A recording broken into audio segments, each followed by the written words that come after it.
गोविन्दो विष्णुर्वेङ्कटनायकः सर्वदेवैकशरणं सर्वदेवैकदैवतं समस्तदेवकवचं सर्वदेवशिखामणिः इतीदं कीर्तितं यस्य विष्णोरमिततेजसः त्रिकाले यः पठेन्नित्यं पापं तस्य न विद्यते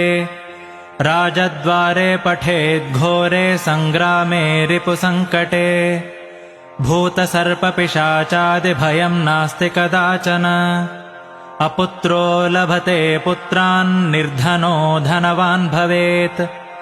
रोगार्तो मुच्यते रोगात् बद्धो मुच्येत बन्धनात् यद्यदिष्टतमं लोके तत्तत् प्राप्नोत्यसंशयः